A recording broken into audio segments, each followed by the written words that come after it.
Here in the U.S., a grand jury in Missouri continues to hear evidence in a case involving the fatal shooting of a black teenager by a white police officer, the shooting of Michael Brown, of which eyewitnesses give different accounts, touched of days of violent demonstrations resulting in more than 100 arrests. From Ferguson, VOA's Chris Simkins reports life is slowly returning to normal. The streets of Ferguson are calm, and people here are looking to the future.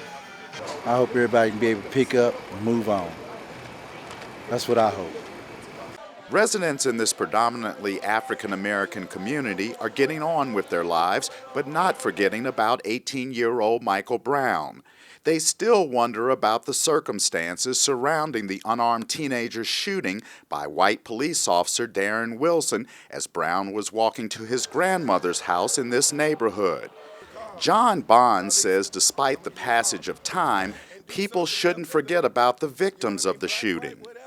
Pray for both families, Wilson and Brown.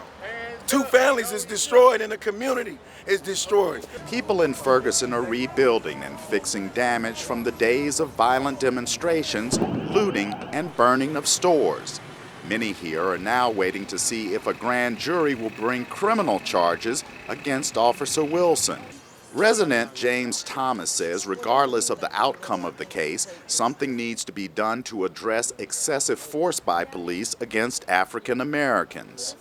I would hope that police would take a different angle in dealing with people, maybe get to know people, maybe not to look at especially my race and associate it with crime or that we were in violation or something. Just take a whole different attitude toward the community. Ferguson community leaders say more job opportunities are needed for African Americans. Keisha Nelson says investing in young people will have long-term benefits. So I hope that every of these businesses here in Ferguson give these children a chance, give them a chance at education, give them a chance at jobs, give them a chance to be apprentices, and allow them to have a better quality of life, because their better quality of life gives all of us a better quality of life. In addition to creating more jobs, community leaders say blacks have to get involved in the political process and vote for someone who's determined to make this community a better place to live. Chris Simkins, VOA News, Ferguson, Missouri.